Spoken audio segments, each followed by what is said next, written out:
¿Qué tal, amigos? Muy buenas noches tengan todos. Es un placer para un servidor compartir con ustedes este espacio, Visión Real COP, un medio informativo de la gran familia de la cooperativa Vega Real. Antes de entrar en materia con el programa, tengo que decir algo que va a suceder en mayo, y es que la feria de la cooperativa Vega Real es en mayo y de forma presencial y online. Óigalo bien, vaya pensando usted lo que va a comprar en la feria, pero nos vamos a ver de nuevo, gracias a Dios, en la Casa Club de la cooperativa Vega Real en mayo. Durante todo el mes de mayo vamos a estar en la expoferia Madre Feliz de la cooperativa Vega Real. Ustedes verán cuántas sorpresas vienen por ahí.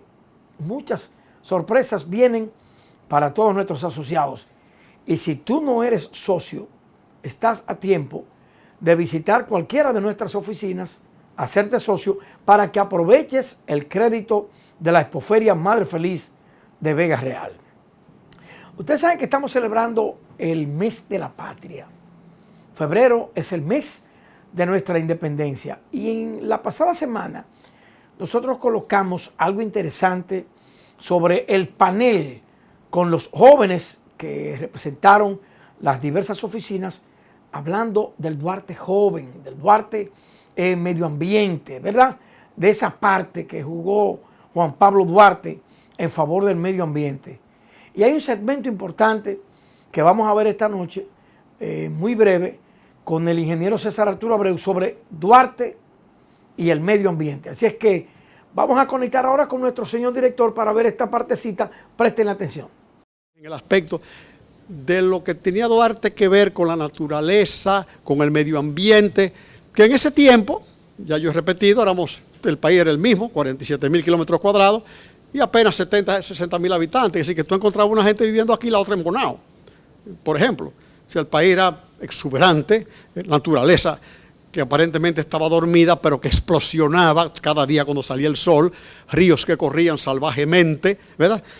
Ese país en donde se teñía de rojo con las amapolas y de verde con los arrozales. Arrozales no había, pero con los pastizales que había.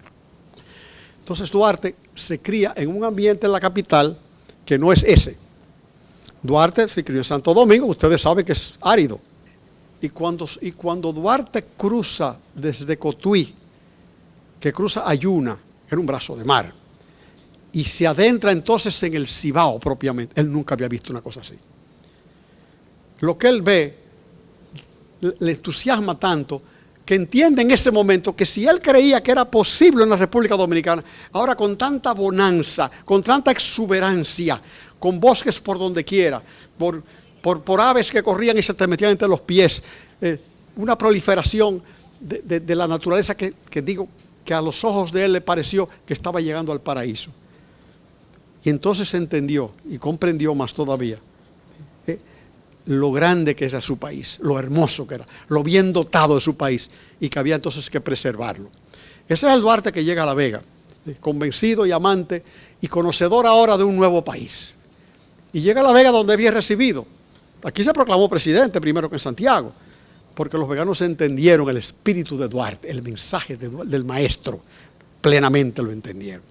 Pero Yanio me preguntaba si Duarte, aparte de esa visita que hizo, ¿qué otro contacto tuvo con la naturaleza? Si él era amante de la naturaleza. Mire, cuando Duarte fue expulsado, posteriormente a lo que ya he señalado, que entonces Santana lo expulsa a Venezuela, ¿verdad?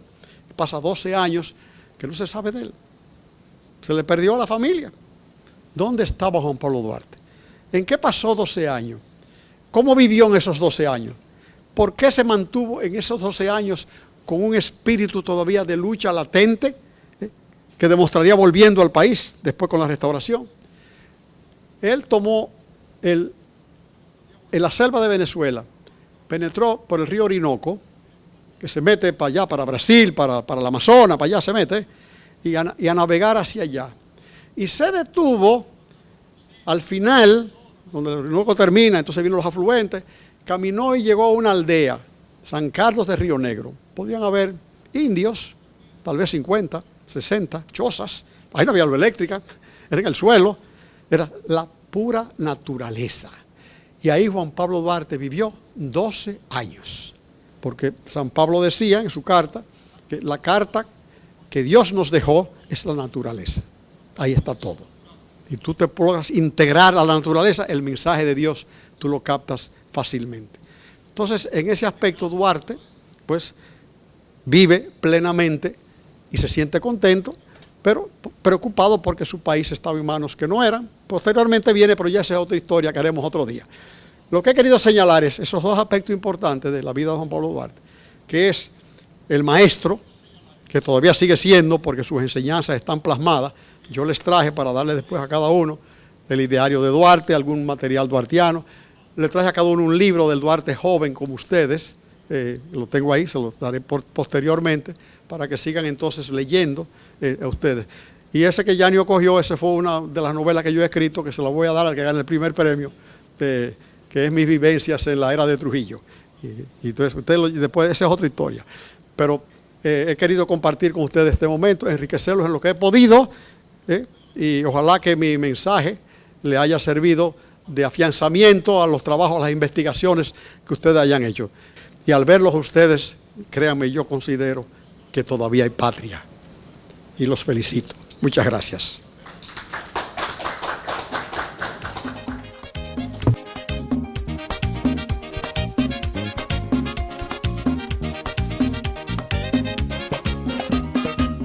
Cooperativa Vega Real. Grande y confiable.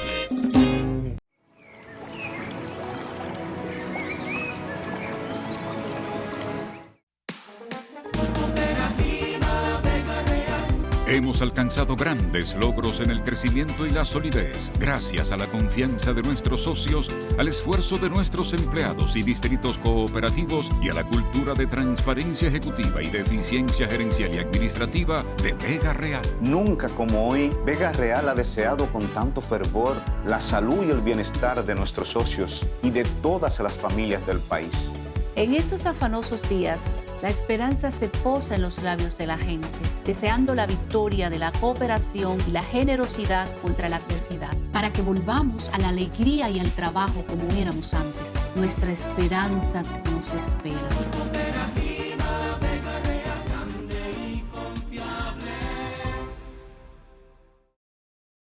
La cooperativa Vega Real inauguró su nuevo edificio en el municipio de Tenares, en la provincia de Hermanas Mirabal, con un costo de más de 40 millones de pesos. En el acto de apertura, el sacerdote José Domingo Meléndez hizo la invocación y bendición de la edificación. Patricia Espinal, encargada de la oficina de Vega Real en Tenares, dio las palabras de bienvenida. El alcalde del municipio de Tenares, Emmanuel Escaño, saludó con beneplácito la construcción de esta nueva edificación de Vega Real. Iris López, presidenta del Consejo de Vigilancia, ofreció las palabras de exhortación. Las palabras de motivación las presentó la señora María Eugenia Acosta, gerente general de la cooperativa Vega Real. El discurso central estuvo a cargo del presidente ejecutivo de Vega Real, licenciado Yanio Concepción, quien agradeció a Dios sobre todas las cosas por darnos la oportunidad de ver terminada esta majestuosa obra. Cooperativa Vega Real. Grande y confiable.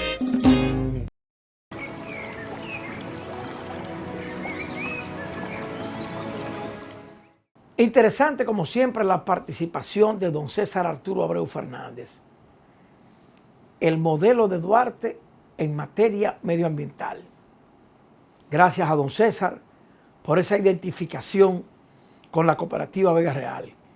Cada vez que lo solicitamos, hay un sí para esta institución, que su gran papel es la educación. Y con relación a la educación, nosotros queremos conectar en cuestión de unos minutos. Ya Yanio está preparado ahí en el estudio A de Visión Real COP.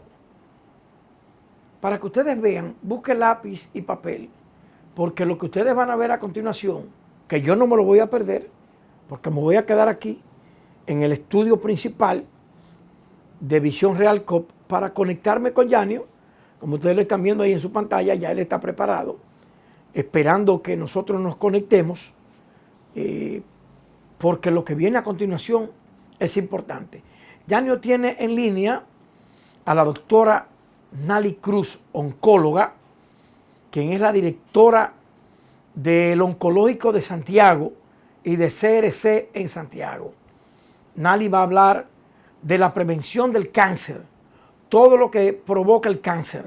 Y qué bueno que ya nos está haciendo señas nuestro señor director, porque están conectados ya, Yanio y la doctora. Así es que adelante, Yanio Concepción, en el estudio A de Visión Real Code. Buenas noches, Yanio.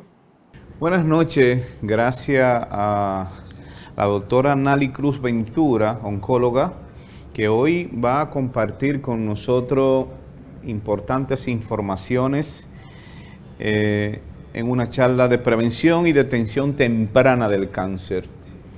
Y Vega Real inicia esta semana celebrando un plan de actividades conmemorando este Día Mundial del Cáncer.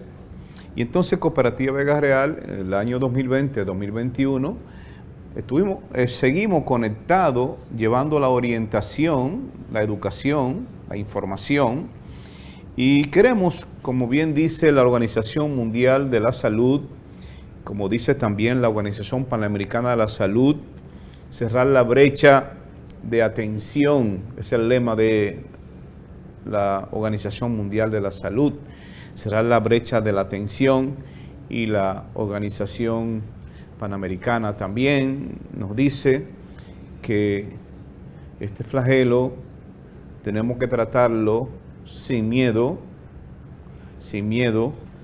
porque se puede prevenir, se puede controlar, y debemos tener, desde el punto de vista clínico, paciente clínico, unos cuidados más justos.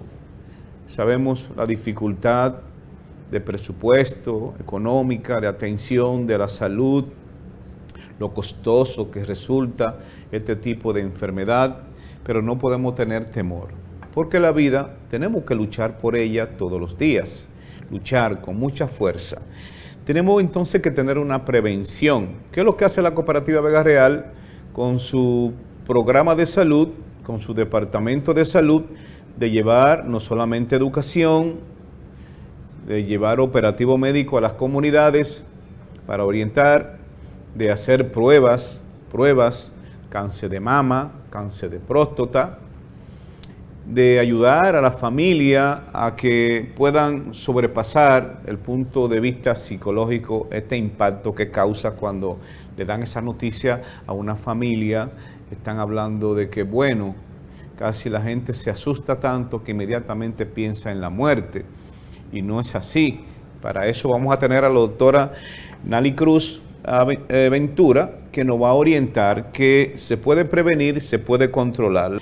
Así que también los jóvenes están siendo muy impactados por el alcohol, el tabaquismo, la vida desenfrenada, están siendo muy impactados con esta enfermedad de cáncer. Y yo creo que es el momento de que sigamos desafiando, de que unidos vamos a poder prevenir, vamos a poder controlar. Bueno, doctora, le dejo el escenario. Gracias por acompañarnos. Para mí es un honor, es un placer compartir con ustedes este escenario. Gracias por la invitación. Para mí es un placer poder compartir con ustedes este panel. Yo siempre empiezo, cuando voy a hablar de cáncer, definiendo lo que es el cáncer.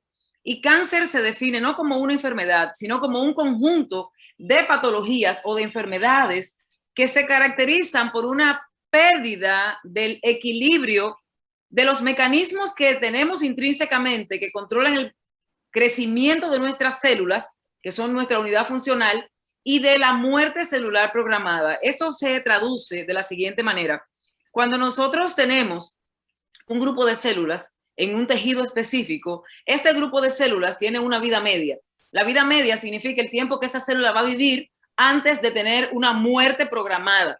Eso se da en condiciones fisiológicas, en condiciones normales, en todas las partes de nuestro cuerpo, o sea, en todos los tejidos de nuestro organismo. Entonces llega un momento en que las células pierden la capacidad de reparar daños y esas células pierden la capacidad de morir. Y cuando esas células proliferan de manera indiscriminada, es lo que se conoce con el nombre de tumor. Pero cuando estas tienen la capacidad de invadir el tejido donde se originan o de viajar a otros lugares desde el punto desde el sitio primario de origen, es lo que se conoce con el nombre de metástasis. Y eso es lo que se conoce con el nombre de cáncer. Entonces, ¿qué es lo que pasa? Nosotros tenemos un ciclo celular normal.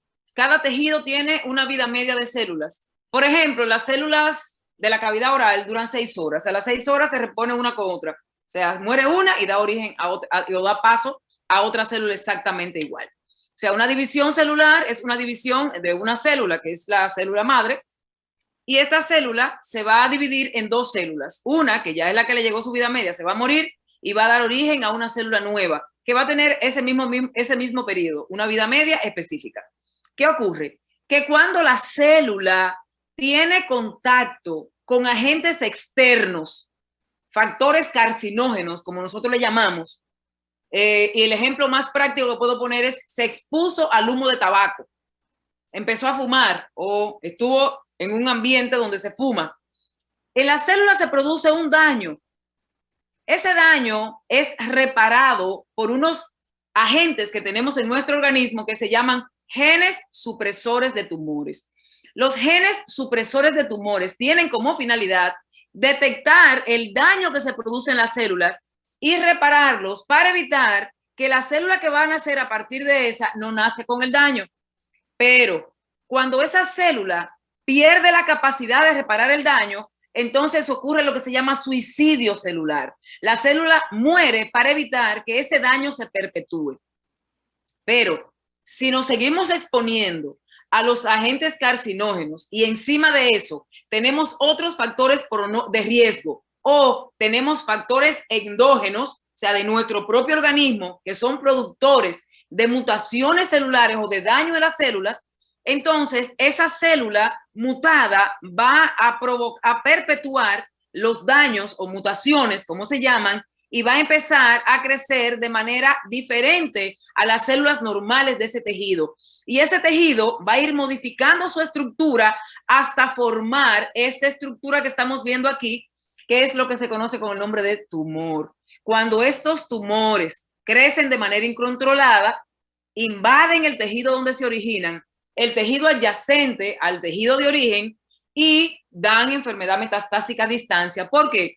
Porque los tumores malignos crean su propio microambiente biológico. ¿Qué significa eso? Que ellos crean sus propias arterias para alimentarse, sus propias venas para el drenaje y sus propios vasos linfáticos. Lo conectan a la circulación normal del cuerpo y por esa razón las células del cáncer salen de donde están originalmente iniciando y viajan por el torrente sanguíneo, por la sangre, y se van a diferentes lugares del cuerpo. En el intercambio gaseoso, y por esa razón el pulmón es el órgano diana de la mayoría de los tumores, cuando se hace el intercambio gaseoso en la respiración, se atrapa una célula maligna en un capilar, en el pulmón, y ahí crece otro tumor. Si nosotros tomamos una muestra de ese tejido, no es tejido pulmonar, es un tejido ajeno al tejido pulmonar, y eso es lo que se conoce con el nombre de metástasis, que en la mayoría de veces es lo que impide la curación en un paciente con cáncer.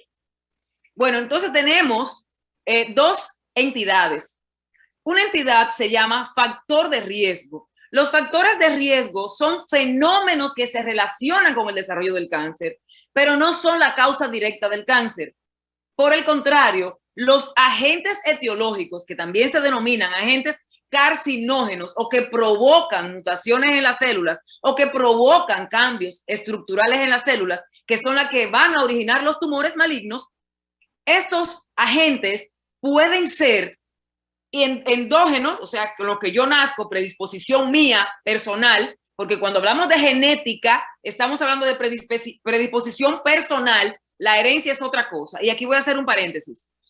El 95 a 97% de los cánceres son esporádicos. Esporádico significa que no tenemos antecedentes familiares. El 95 al 97%. Solamente el 3 al 5% de los cánceres se heredan. Y esa herencia está relacionada con ciertos síndromes familiares que vienen arrastrándose de generación en generación. sea que la mayoría de los cánceres que vemos son cánceres que son de nuevo en esa persona, en esa familia.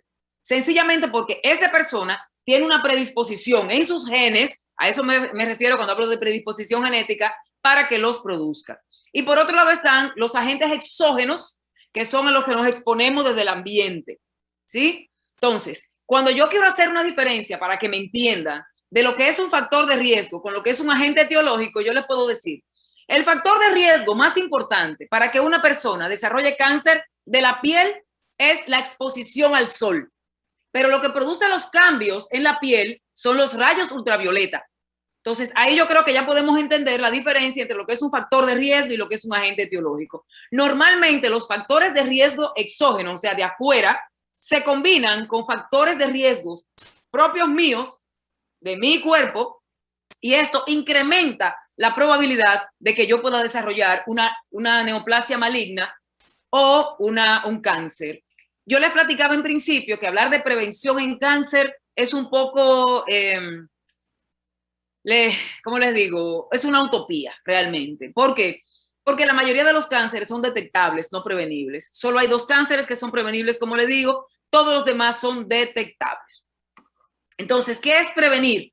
Prevenir es reducir la exposición a algo que me va a reducir la exposición o sea, me va a reducir el riesgo de que yo pueda desarrollar una enfermedad X. Y esto va para el cáncer también.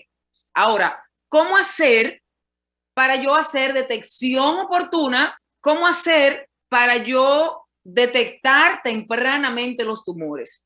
Prevenir son las actividades que yo puedo hacer para reducir la probabilidad de que ocurra un evento. Entonces, en cáncer, esto no siempre es así. Sin embargo, para detección oportuna de ciertos tipos de cánceres, tenemos lo que se llaman escrutinio o tamizaje. Entonces, el escrutinio es la aplicación de pruebas para detectar cáncer tempranamente en personas asintomáticas. ¿Qué significa esto? Que yo voy a detectar la enfermedad antes de que se manifieste clínicamente y eso me va a permitir a mí curar ese paciente, porque cualquier enfermedad que se diagnostica antes de que se manifieste clínicamente es potencialmente curable y el cáncer es una de ellas. Entonces, la prevención debe incluir la identificación y manipulación de los factores de riesgo y o de los factores etiológicos, ya sean genéticos, o sea, los propios míos, heredados, sean factores biológicos o sean factores ambientales. Hay diferentes tipos de exposiciones a las que nosotros podemos exponernos, valga la redundancia, y estos van a ser exógenos o endógenos. Entonces, si se combinan los factores exógenos con los factores endógenos, entonces el riesgo se incrementa, como les decía, entre 10 y 15 veces para la probabilidad de desarrollar cáncer, no así si fuera una sola exposición la que tuvieran. Entonces, la pregunta es, ¿el cáncer también se puede prevenir? Probablemente no. Probablemente no de manera general. Como les platicaba en principio, hay 2 cánceres que son prevenibles. Lo que yo puedo prevenir es la probabilidad de muerte relacionada con el cáncer o de muerte por cáncer de causa específica de cáncer, muerte de causa específica. ¿Por qué? Porque si yo hago detección oportuna, yo voy a reducir el riesgo de muerte porque voy a incrementar la probabilidad de curación. Entonces, ¿cuáles son las estrategias que tengo para la prevención? Bueno, tengo prevención primaria y estoy hablando de manera general. En un momentito voy a hablar de manera particular de cada uno de los tumores que son detectables o prevenibles. Los más frecuentes son mama, cervix, próstata y colorectal. Entonces, las estrategias que nosotros tenemos que tomar de manera personal, las actividades que debemos hacer, particularmente las que ustedes están haciendo, que de verdad que los felicito. En la prevención primaria tenemos protección, promoción de la salud, la educación en salud, educación sanitaria, y evitar los factores de riesgo como son tabaco, alcohol, obesidad, promiscuidad, exposición solar, etc. Y la prevención secundaria consiste en la detección de la enfermedad antes de que se manifieste y la erradicación de las lesiones premalignas para evitar que el cáncer la enfermedad pueda progresar a un cáncer invasor. Los estudios que hay en la literatura internacional en este momento han demostrado que el 40% de los cánceres es prevenible, o sea, se puede prevenir el 40%. Y esto se puede lograr basándonos en lo que es la reducción de los factores de riesgo o la prevención primaria, que es la que yo les acabo de mencionar hace un momentito. Y el 30% de los cánceres es curable. Es curable. El 30% se puede curar. Y si sumamos el 40% de los que se pueden prevenir con el 30% de los que se pueden curar y el otro por ciento que se pueden controlar, estamos hablando de que nosotros pudiéramos tener un 80 a 90% de pacientes oncológicos viviendo con enfermedad o viviendo fuera de la enfermedad con calidad de vida. Entonces, la idea y las actividades deben ser encaminadas a lo que es la prevención primaria, que es la erradicación de los factores de riesgo, y a la prevención secundaria, que es la erradicación de las lesiones premalignas en pacientes asintomáticos potencialmente enfermos. El factor de riesgo mejor conocido, establecido, estudiado y demostrado para cáncer es el hábito tabáquico. El tabaquismo es el responsable de más de 70 cánceres diferentes en el cuerpo de un ser humano.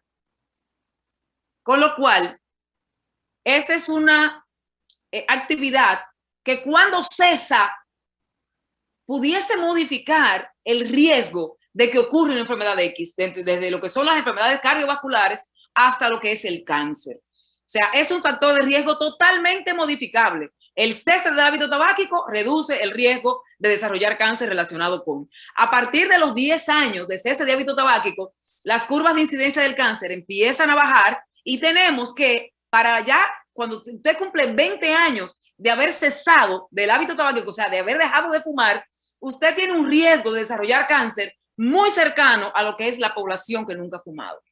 Nunca se igualan, pero se asemejan, se acercan.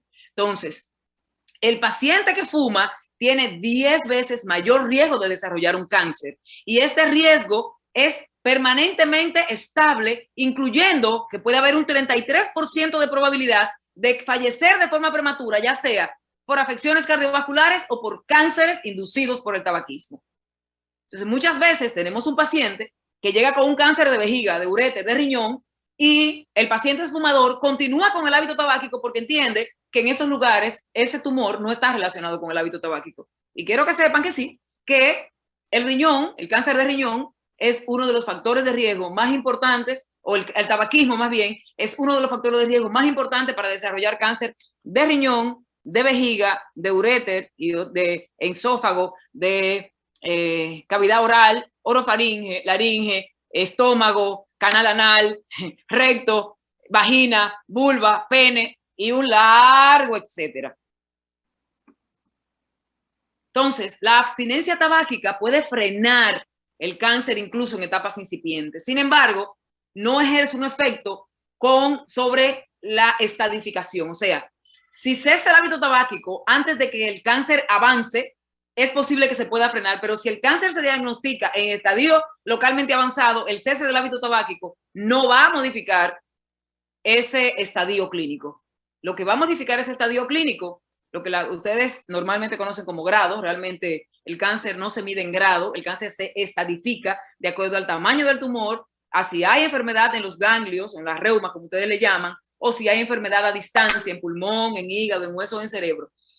Esa tríada, o sea, el TNM, como nosotros le llamamos tumor, nódulos y metástasis, son los que van a definir el estadio clínico de la enfermedad. O sea, si está en estadio 1, 2, 3 o 4. El grado es la diferenciación de las células tumorales con relación a las características de las células normales del órgano donde ese cáncer se origina. Explico. Si es un cáncer de la boca, ¿qué tanto se parecen las células del cáncer a las células normales de la boca? Entonces, eso es lo que se llama grado. Eso no tiene nada que ver con el estadio. El estadio se mide por el tamaño del tumor, si hay o no reumas o ganglios, o si el cáncer ya ha viajado a lugares distantes del sitio donde se originó. Como tenemos factores de riesgo, también tenemos factores protectores. Los factores protectores más importantes para desarrollar cáncer son la actividad física, la dieta, mantener un peso adecuado, la ingesta abundante de agua, ¿sí? Para evitar los radicales, excretar los radicales libres y conocer los factores de riesgo intrínsecos para poder reducirlo con actividades que puedan reducir estos factores de riesgo. Históricamente se ha hablado de que la actividad física es un factor protector y se dice que si usted dedica 30 minutos, 3 días a la semana, o sea, 30 minutos, 3 días, 90 minutos durante una semana completa, es suficiente para usted reducir el riesgo de la exposición a factores carcinógenos o eliminar ciertos factores que puedan crear o incrementar el riesgo de que usted pueda desarrollar una neoplasia maligna. La inactividad física va a producir enfermedades crónicas como los infartos, diabetes, presión arterial alta, obesidad, osteoporosis. Sin embargo, la actividad física va a reducir el riesgo de cáncer de colon, cáncer de recto, de mama, de próstata, de ovario. Es importante, algunas revisiones también mencionan el cáncer de tiroides.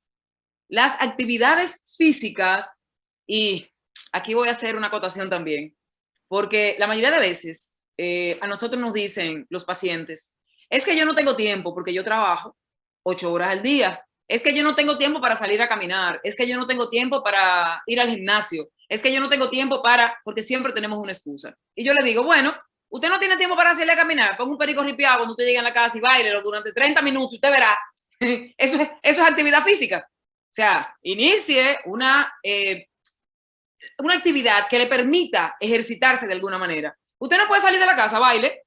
Todo el mundo tiene un radio en la casa, si no lo pone en el celular y baile un perico ripiado, esos que son maratónicos, y con eso ya usted cubrió su actividad física del día.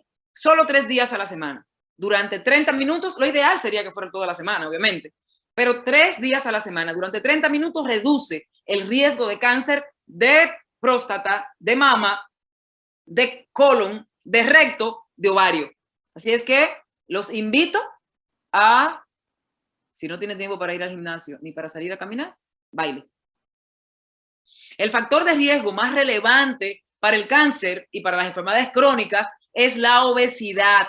La obesidad, y obesidad se define como un perímetro abdominal, o sea, que si usted con 1 centímetro se mide la barriga y mide 80 centímetros, usted es obesa o usted es obeso. Entonces, eso hace que que usted tenga un factor de riesgo incrementado con relación a la población que no tiene esta condición para desarrollar cáncer.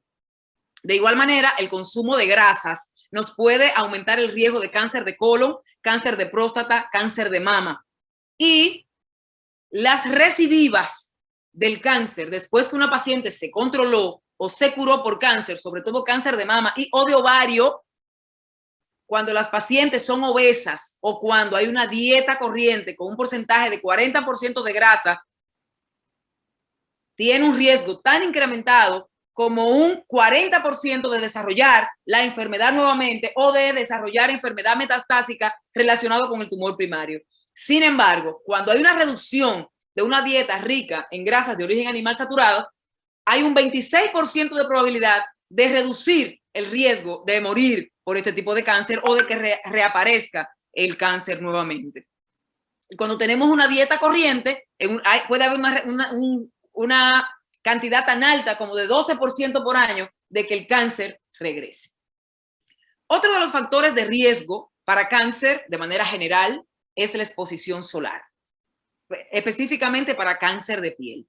Existen 3 tipos histológicos, o sea, 3 clases de tumores de la piel. La primera clase de tumores, la que más frecuentemente se ve afortunadamente, es el carcinoma vasocelular, o sea, de células basales. Este es un tumor bastante noble, un tumor que no viaja a sitios distantes, que se mantiene confinado por muchísimos años, que generalmente no produce ningún tipo de efecto sistémico, o sea, si se origina en la piel de la mano, del rostro, del cuello, se va a mantener confinado a esa zona por muchos años. Y el crecimiento es expansivo, como si fuera un tumor benigno. Pero con el paso del tiempo puede crear situaciones porque se ulceran, duelen, sangran. En segundo lugar están los carcinomas de células escamosas. Estos ya son un poquito más agresivos. Estos sí viajan a los ganglios. Estos sí pueden irse a sitios distantes como el hueso, el pulmón, el hígado. Y es un factor de riesgo para este tipo de cáncer también, la exposición solar. Y el peor de los 3 es el melanoma. El melanoma es una enfermedad potencialmente mortal. Potencialmente mortal. Y esta generalmente se va a caracterizar por una mancha o un cambio en una mancha oscura sobre la piel. A veces son hipocrómicos y pueden verse blancos, que la piel está menos tintada que el resto del cuerpo, o son lesiones que crecen sobre lesiones previas en la piel, sobre un lunar o sobre un antojo, y debo decirlo así, ponerlo entre comillas, porque la gente dice, no, pero yo nací con eso. Si una lesión en la piel con la que usted nació, oscura, empieza a dar comezón, empieza a arder, empieza a doler, sobre todo si estos lunares o estas manchas de nacimiento, que son los supuestos antojos, se encuentran en zonas de fricción, como la parte de atrás del talón, la parte de atrás del cuello, en la parte del cinturón, de la correa, que son zonas en que van a estar en fricción constantemente con algún objeto, esos tienen mucho mayor predisposición, o si están expuestos a la radiación solar, o sea, las lesiones que están en la cara. Estas tienen un factor mayor de poder detonar un melanoma. También tenemos lo que se llama quimioprevención. La quimioprevención no es más que agentes químicos, que pueden ser naturales o sintéticos, o sea, medicamentos, que pueden corregir o suprimir la carcinogénesis antes de que se produzcan los cánceres invasivos. Hay quimioprevención para colon. Tienen donde anotar para que anoten. La quimioprevención para colon, los que no son alérgicos, es una aspirina diaria. Una aspirina al día te puede evitar que te dé cáncer colorectal. Los AINES, el ibuprofeno y sus derivados, si no eres alérgico, puedes reducir el riesgo de cáncer en las mamas. El tamoxifeno puede reducir el riesgo de cáncer de la mama, pero eso tiene que ser manejado por un oncólogo. O sea, usted, lo único que yo le doy permiso ahora mismo para que se tome todos los días a partir de hoy, si usted no es alérgico, es una aspirinita. Y estos van a actuar inhibiendo la producción, reparando el daño que se produce en los tejidos, haciendo lo que se llama desintoxicación celular, y va a reducir el riesgo de que se produzcan los cánceres invasivos. O sea, el cáncer tiene 3 etapas. La iniciación, que es cuando la célula tiene contacto con el agente externo y queda dañada, que eso es lo que se llama mutación. La promoción, que el mismo agente externo u otros agentes externos o internos de mi cuerpo promueven el crecimiento de las células que están dañadas. Y por último, la progresión, que es cuando el cáncer se hace invasor. Esos son los 3 pasos del cáncer. Antes de que llegue ahí, con la iniciación, hay varios pasos en cada tejido, que es una metaplasia, después una displasia leve, moderada y severa, que es lo que ustedes han escuchado decir grado 1, 2, 3, eso todavía no es cáncer. El carcinoma in situ, que es la antesala del cáncer realmente, y ya el carcinoma invasor. Todos los tumores pasan por esas 3 etapas. Entonces, necesitamos conocer cuáles son mis propios factores de riesgo para saber cómo debo cuidar. Por lo pronto, en la quimioprevención, si usted no es alérgico, tómese una aspirina de 81 miligramos todos los días a lo largo de su vida para reducir el riesgo de desarrollar cáncer colorectal. Ahora sí, la detección temprana es lo que va a hacer la diferencia, como dijo la doctora López hace un rato, entre la vida y la muerte del paciente, o entre la curación y la no curación. Me gusta decirlo así más bonito. Porque siempre tenemos algo por hacer por el paciente, aun sea manejo del dolor, cuidados paliativos o acompañarlo en el lecho final. Entonces, ¿cuál es la importancia de detectarlo con oportunidad? Como la mayoría de los cánceres no se pueden prevenir, las actividades que debemos hacer es detectarlo tempranamente. Conocer cuáles son mis propios factores de riesgo para yo hacer detección oportuna del cáncer, que es cuando es potencialmente curable. Entonces, lo que ya le platicaba. ¿Cómo detectarlo? Obviamente, la identificación de los factores de riesgo, de mis propios factores de riesgo, los míos personales. Y a eso le uno, obviamente, los factores o los agentes familiares, los factores heredados, que también se suman y eso me incrementa todavía mucho más el riesgo. La exploración clínica, o sea, ir donde un médico cualificado para que me busque, como yo digo, para que me busque lo que todavía no se ha manifestado en condición normal, mientras estoy sana, y los estudios de imágenes para evaluación de cada tipo de cáncer tiene una predisposición diferente, tiene factores de riesgo diferentes, tiene evolución natural diferente, tiene estudios de imágenes. Desafortunadamente no todos tienen screening, no todos tienen tamizaje para detección oportuna, pero la gran mayoría, o sea, los que son más frecuentes sí la tienen, y es en esos que nos tenemos que enfocar. Entonces, la exploración clínica con un médico cualificado, los estudios de tensión y la identificación de mis propios factores de riesgo son las actividades que van a reducir el riesgo de muerte por cáncer porque me van a permitir hacer detección oportuna del cáncer. Entonces, ¿por qué hay que detectarlo tempranamente? Porque cuando una neoplasia maligna se diagnostica antes de que se manifieste clínicamente, tengo un 90% de probabilidad de curarla. Muy bien, los factores de riesgo para cáncer de mama se agrupan en reproductivos, alimenticios, genéticos, ambientales y del estilo de vida. El factor de riesgo más importante para que una persona desarrolle cáncer es el género, o sea, ser mujer, porque el 99% de las veces se presenta en la mujer, solo en el 1% en el hombre. Y la edad es otro factor de riesgo importante. A mayor edad, mayor riesgo de desarrollar cáncer de la mama. Las curvas de incidencia del cáncer se incrementan a partir de los 40 años y el 85% de los cánceres diagnosticados se va a ver en pacientes mayores de 40 años. A partir de los 50 las curvas se disparan y empiezan a incrementarse de manera exponencial. O sea que la edad es un factor de riesgo importante para cáncer de la mama, pero también para cáncer de mama la edad es un factor pronóstico. Mientras más edad, mayor riesgo de tener cáncer. Y mientras más joven es la mujer con el diagnóstico de cáncer de mama, peor pronóstico porque tiene tumores que tienden a ser mucho más agresivos. Dentro de los factores reproductivos vamos a tener una aparición de la primera menstruación antes de los 12 años, una menopausia después de los 55, la terapia de reemplazo hormonal, o sea, las pastillitas, las inyecciones, las cremitas que los ginecólogos le ponen a las mujeres para evitar los bochornos de la menopausia.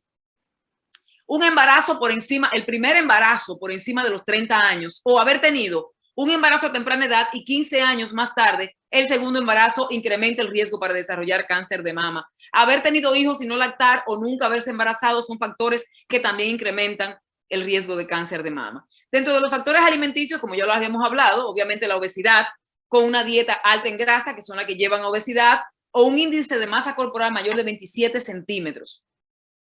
La escasa ingesta de alimentos con alto contenido en fibra, o sea, una disminución de ingesta de vitamina A, vitamina C, vitamina D. Y la ingesta de ftalatos y bifenoles, sobre todo los bifenoles del tipo A.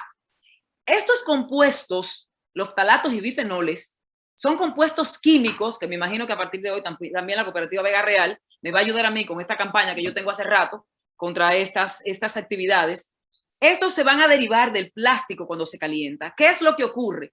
Como se derivan del plástico cuando se calientan, el agua se contamina cuando nosotros tenemos los botellones en las aceras de los colmados expuestos al sol todo el día. Muchas veces pedimos el agua y nos llega a la casa tibia o caliente por la exposición al sol. Esta agua viene contaminada con esos bifenoles y es un factor de riesgo importante para cáncer gástrico y para cáncer de mama. Entonces tenemos que empezar la campaña de que el agua la introduzcan dentro del colmado. Y por otro lado, pedirle a los que la producen o los que las envasan, que no la produce nadie, la produjo Dios, ¿verdad? Lo que le envasan, que protejan los camiones que andan en la calle expuestos al sol con los botellones para arriba y para abajo todo el día. Dentro de los factores genéticos, tenemos que del 10 al 15% de todos los cánceres diagnosticados en la mujer, de cáncer de mama, van a estar relacionados con las mutaciones de los genes BRCA1 y BRCA2. Me imagino que cuando Angelina Jolie se estirpó los 2 senos, ustedes escucharon hablar mucho de la mutación BRCA. Las pacientes que tienen una mutación BRCA, que son antecedentes familiares, estos son síndromes heredados, estas pacientes tienen un riesgo tan alto como un 85%, hasta un 85% de desarrollar cáncer de mama y o de ovario. Pero también la predisposición, cuando yo tengo un familiar de primer grado, llámese hermana, madre, tía o abuela de la línea materna con cáncer, si ese familiar mío desarrolló cáncer antes de los 50 años, el riesgo se incrementa 3 veces con relación a la población normal que si lo desarrolla en la posmenopausia después de los 50 años. Y tener un familiar de la línea directa con mutación de los genes BRCA incrementa el riesgo en esa familia de cáncer de mama, de ovario, de próstata y de colon. Y estos dos últimos son nuevos. Acaban de demostrarlo unos estudios que se han publicado en la literatura recientemente. Y de los factores ambientales, la exposición a productos químicos o contaminantes, ya sea ingesta, como ya les platiqué ahorita, y por contaminación o por inhalación. Entonces, hay factores de riesgo que yo no puedo modificar, para evitar que me dé o para reducir el riesgo de cáncer de mama. Ser mujer, todas las mujeres estamos en riesgo. No puedo evitar cumplir años, la historia familiar, nací en la familia que nací, mi raza, sí, la historia de la menopausia, en el momento de la reproducción, si soy fértil o no, eso no depende de mí. Los periodos menstruales, a qué edad se me quita, a qué edad me llegó, los factores genéticos y si fue necesario que me pusiera a radiación en la niñez. Esas son cosas que no puedo modificar. ¿Por qué? Porque son condiciones que no son modificables. Sin embargo, para reducir estas que no son modificables, sí hay modificables actividades que puedo hacer para reducir el riesgo de la que no puedo modificar. Un tumor que sí es prevenible en su totalidad es el cáncer de cuello uterino. Y a pesar de eso, representa la segunda causa de muerte por cáncer en la mujer en el mundo. Más de 600,000 muertes por cáncer de cuello uterino al año en el mundo. Y hay una estadística que es alarmante. Cada 24 minutos en México se muere una mujer por cáncer de cuello uterino. Un cáncer que es total y absolutamente prevenible. Entonces, ¿por qué es prevenible? Porque antes de que se manifieste un cáncer invasor de cuello uterino, existen 5 enfermedades que si se manejan correctamente, la mujer nunca va a llegar a desarrollar cáncer de cuello uterino. ¿Y cómo se detectan esas enfermedades? Muy fácil, con una citología cérvico-vaginal, lo que usted conoce como Papa Nicolau. El Papa Nicolau es lo que reduce el riesgo de muerte por cáncer de cuello uterino específicamente en la mujer. El factor de riesgo más importante para desarrollar cáncer de cuello uterino ahora mismo es la promiscuidad sexual, porque se está exponiendo a la infección por el virus de papiloma humano. Y la mayor incidencia de este virus se va a ver en mujeres entre 35 y 54 años. De manera general, el cáncer de cuello uterino ocupa el 4º lugar entre todos los tumores diagnosticados y, como les platicaba, es la segunda causa de muerte por cáncer en la mujer. El seguimiento es con Papa Nicolau. A partir del momento del inicio de la vida sexual, debemos empezar con las citologías cérvico-vaginales o la tinción de Papa Nicolau para detección oportuna o para manejo de las lesiones premalignas para que la mujer nunca llegue a desarrollar cáncer de cuello uterino. La otra acción es la vacuna contra los 2 tipos que son más importantes, que son el 16 y el 18, pero también el 11, y hay una vacuna que ya lo tiene. El cáncer de la próstata, y me voy rápido porque ya me queda poco tiempo, es el cáncer, aparte del cáncer de piel, el que con mayor frecuencia afecta a los hombres. Este incremento va a ser a partir de los 40 años y el 80% de los casos se va a diagnosticar en hombres por encima de los 65 años. La edad promedio de aparición del cáncer de la próstata son 67 años. De 95 hombres que se diagnostican en el mundo, 1 va a tener manifestaciones clínicas de cáncer. No necesariamente, y hay algo que debo decir, la mayoría de los hombres cuando desarrollan el cáncer muy viejo, mueren de otras entidades diferentes a lo que es el cáncer per se. Y muchas veces fallecen sin haber tenido nunca una manifestación por el cáncer. Los factores de riesgo para cáncer de próstata más importantes son la edad, la raza negra, los afroamericanos, tener antecedentes familiares de cáncer de próstata, sobre todo papá.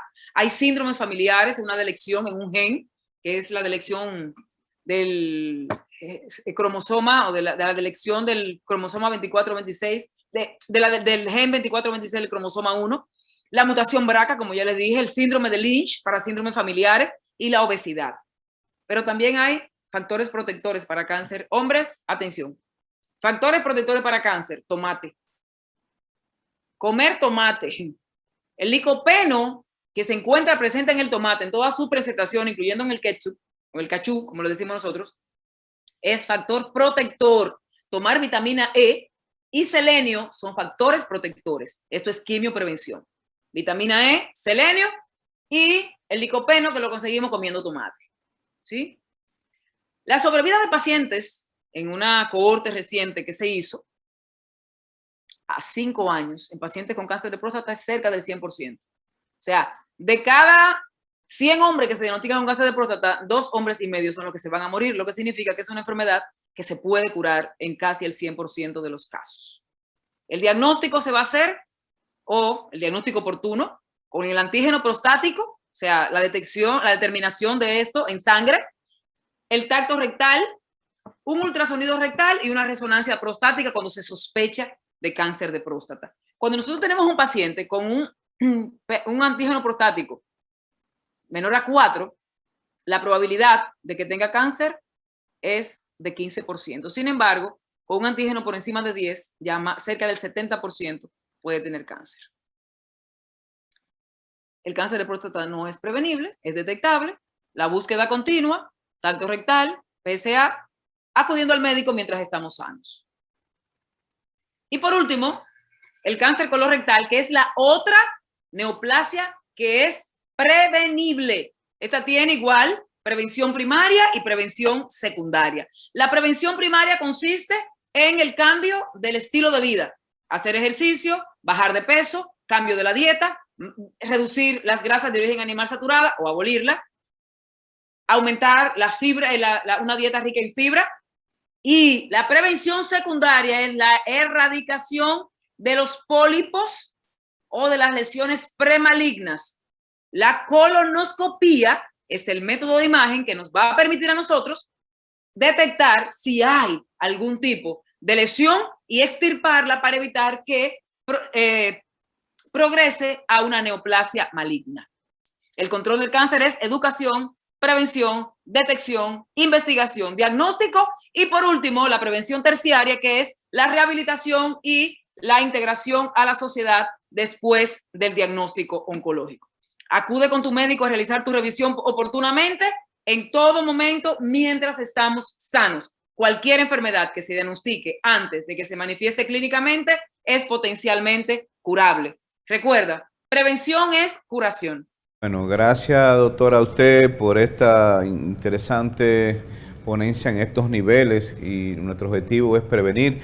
Doctora, así que nos adherimos a la campaña de los envases plásticos del agua, así que anoten por ahí la gente de Desarrollo Social que vamos a adherirnos a esa campaña. Sé que hay una inconsciencia de los vendedores y sabemos lo que produce el plástico y como nuestra conciencia en Cooperativa Vega Real con la defensa y protección del medio ambiente tenemos que prevenir esto para que la gente no vaya a enfermarse. Doctora, usted habló en principio de las células, cómo se mueren, cómo se generan. Cuando se va muriendo la célula, luego entra entonces para un diagnóstico dolor en el cuerpo, ya sea seno, ya sea próstata. No entra dolor cuando mueren células que tienen el cáncer, portadora de cáncer. No, realmente no. La célula es la unidad funcional de los seres vivos. Cuando hay un cambio en una célula en el organismo, no se manifiesta clínicamente. Cuando el cáncer da manifestaciones es porque ya tiene cierto tamaño y está teniendo ciertas condiciones que van a permitir esas manifestaciones clínicas. En condiciones normales, el cáncer temprano es totalmente asintomático. O sea, los pacientes no tienen síntomas. Por eso yo insistía en que al médico debemos ir a buscarnos mientras no tenemos manifestaciones para detectarlo oportunamente. Porque cuando el cáncer se manifiesta clínicamente, las probabilidades de curación reducen dramáticamente. Doctora, el agua está siendo sujeto de muchos pesticidas y sustancias químicas cancerinas. Especialmente un tema que estamos tratando este año, los pesticidas que están causando y los químicos que están causando muchas enfermedades cancerinas, sobre todo porque todo el agua está yéndose a contaminación y estamos alimento, agua, todo estamos consumiendo un nivel de alta toxicidad. ¿Qué mensaje hay en la parte química, no solamente con lo del plástico y el agua, sino el consumo que estamos tomando, especialmente en la zona de los campos? Mire, de repente uno se pone a pensar que nuestros abuelos, nuestros ancestros vivían, eran longevos, y esa longevidad se debía a su estilo de vida. ¿Y ellos qué hacían? Ellos tenían agua que ellos purificaban ellos mismos con la finalidad de evitar tener contaminantes. Ellos tomaban el agua del lugar que la tomaban, la hervían, la oxigenaban y posteriormente la envasaban para consumo humano. Entonces, yo pienso que una de las actividades que pudiéramos hacer nosotros actualmente es tratar de volver un poquito atrás y hacer esas actividades que ellos hacían para reducir los riesgos, porque realmente hay mucha contaminación ambiental, y esa contaminación ambiental la estamos ingiriendo en el ambiente, ya sea inhalado o en los alimentos que nos comemos y en el agua que nos tomamos. Hay mucho miedo, doctora, cuando las personas van, o ya sea porque son hereditarios o le detectan un cáncer, es como terrible ese impacto que yo siento, que veo en las personas, ya sea uterino, mama, etcétera. ¿Cómo vencer ese miedo para entrar entonces a ese proceso de curación o de prevención, los cuidados paliativos? Fíjese, nosotros siempre decimos, y es lo que hacemos, el tratamiento oncológico es multimodal. ¿Qué significa eso? Que nosotros tenemos psicólogos, psiquiatras, nutriólogos, trabajadores sociales y todas las estructuras de lo que es la oncología en sí. El radiooncólogo, el oncólogo clínico, o sea, el oncólogo de quimioterapia, el cirujano oncólogo y el inmunólogo. Nosotros trabajamos en conjunto. Entonces, estos pacientes que tienen antecedentes familiares de cáncer, estas personas que tienen una predisposición a tener cáncer, las personas obesas, las personas viejas, sean envejecientes después de los 50 años, necesitan acudir al médico. ¿Por qué? Porque si se hacen diagnósticos oportunos, obviamente el cáncer se va a curar. Entonces, lo que tenemos que tratar de sacarnos de la cabeza es el temor a la quimioterapia, el temor a la radiación, porque al final de cuentas la radiación quema, la quimioterapia envenena, la cirugía mutila, pero los efectos que produce el cáncer son irreversibles.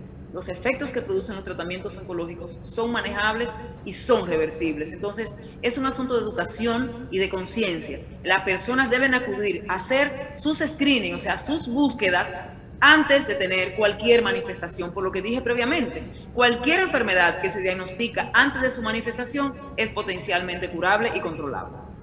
Bueno, agradecer a la doctora Nali Cruz Ventura, así que ella está es la directora médica del Instituto Oncológico Regional del Cibao y del Centro de Radioterapia del Cibao, o sea que aquí en Santiago, como somos todos los que estamos participando, no solamente lo de Estados Unidos, podemos ver aquí y acudir a tener esa previa cita para poder detectar temprano el cáncer. Así que celebrando en Vega Real lo que llamamos la educación de prevención de salud, atención primaria de salud. Agradecemos de todo corazón, Dios les siga bendiciendo, doctora, y vamos a acudir al médico temprano. Vamos a acudir al médico temprano. Así para mí ha sido un honor compartir con ustedes. Buenas noches y nos vemos en la próxima actividad. Cooperativa Vega Real. Grande y confiable. Bueno, Yanio, muchas gracias, interesante. Agradecer a la doctora Nali Cruz, excelente participación. Yo espero que usted haya anotado todo lo que Nali nos acaba de comunicar, interesante. Yo me voy a quedar con esta grabación porque se la solicité al señor director y al presidente de la cooperativa y director de este programa, Yanio Concepción, para tenerla como un instructivo, ¿verdad? Porque con esto, uno que se dedica a esta labor de comunicar, pues con esto uno puede orientar a la ciudadanía que nos consume. Así es que gracias, Nali, nueva vez, y Yanio también. La próxima semana estamos de vuelta con ustedes aquí en Visión Real Cop por este canal. Feliz resto de la noche.